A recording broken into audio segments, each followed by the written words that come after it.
Masiglang umaga po sa ating lahat mga kaibigan. Sumasa inyo ang palatuntunang CMN Pilipinas.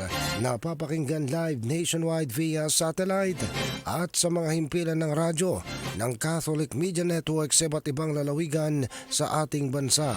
Araw po ngayon ng Lunes, ikalawang araw sa buwan ng Oktubre. Ako po ang inyong lingkod, si Ariel Ayala, sa ating mga balita sa araw na ito ng Lunes. Lalo pang lumakas ang bagyong si Jenny. Ito'y itinuturing ng isang tropical cyclone. Mula sa pagiging tropical cyclone, itinuturing na itong isang full-fledged na typhoon. Habang ito ay nasa ibabaw ng karagatan ng Philippine Sea. Ngayong araw na ito ng Lunes, ayon pa rin sa pinakahuling report mula naman sa Pag-asa kaninang madaling araw.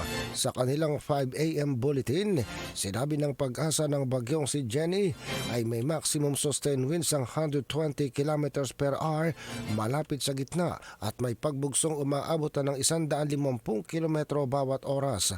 Huling namata nito sa layong 650 km silangan ng Apari, Cagayan at gumagalaw sa direksyon ng northwestward sa bilis na 10 km bawat oras.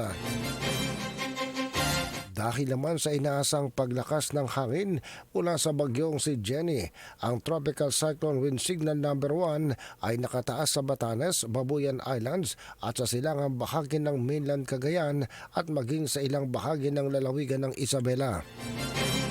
Sabi ng Pag-asa, sa kanilang pagtaya ang pinakamataas na wind signal na pwedeng itaas dahil sa bagyong si Jenny ay aabot lamang ng signal number 2. Bagaman may potential pa rin daw na ito ay umabot ng signal number 3 pero hindi sa maghapong ito ng Lunes. Paalala ng Pag-asa, ang malakas na bugso ng hangin ay magaganap silang mga lugar kahit na walang wind warnings dahil naman sa umiiral na southwest monsoon o habagat.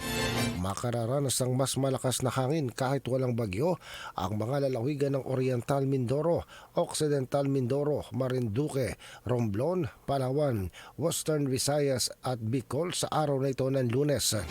Ganon din ng Metro Manila, Cavite, Laguna, Batangas, Rizal, Quezon at Oriental Mindoro. Ganon din ng Occidental Mindoro, Marinduque, Romblon, Palawan, Bicol Region at Western Visayas bukas araw ng Martes. Mas lalakas dito ang hangin, October 3. Samantala sa Bataan, southern portion ng Aurora, Metro Manila, Cavite, Laguna, Batangas, Rizal, Quezon, northern portion ng Palawan, kasama ng Calamian Islands, Romblon, Occidental Mindoro at portion ng Bicol Region ay malakas naman ang hangin, sanhi ng habagat o southwest monsoon sa darating na Miyerkules, October 4. Samantala, paalala ng Pag-asa, ang bagyong si Jenny ay magdadala ng moderate to heavy rain sa Batanes, Babuyan Islands at sa northern portion ng mainland Cagayan hanggang bukas. Wednesday, heavy to intense rain ang iiral sa Batanes, samantalang moderate to heavy rains ang maaaring umiral sa Babuyan Islands, Ilocos Norte at northern portion ng mainland Cagayan at ng Apayao. Sabi ng Pag-asa, ang typhoon enhanced habagat ay magdadala din ng mga manakanakang pag-ulan sa western portion ng Central at Southern Luzon, Kabisayan at Mindanao sa susunod na 3 araw. Samantala ang tsansa naman na maglandfall o ang mata ng bagyong si Jenny ay tumama sa kalupaan ay lumalayo na sa bansa. Sabi ng Pag-asa, ang bagyong si Jenny patuloy nagagalaw paakyat northwestward hanggang sa araw ng Martes bago ito gumalaw pakaliwa o pakanan, west-northwestward or westward sa susunod na mga araw. Ang bagyong si Jenny ay magla-landfall naman sa southern portion ng bansang Taiwan hapon ng Huwebes o kaya naman ay gabi ng October 5. At tuluyan ng lalabas sa Philippine Area of Responsibility kapag ito ay nasa Taiwan Strait sa pagitan ng gabi ng Huwebes at umaga ng Biyernes, sabi ng Pag-asa. Ang landfall or close approach scenario sa Batanes area ay hindi pa naman inaalis ng Pag-asa o ang tsansa nito Bagaman ang tsansa na ito ay tumama sa kalupaan ng Batanes ay nababawasan sa pag-ikot ng oras. Samantala, sabi ng Pag-asa, habang nasa ibabaw ng Philippine Sea, ang bagyong si Jenny patuloy nakakakot ng lakas bago tumama sa bansang Taiwan.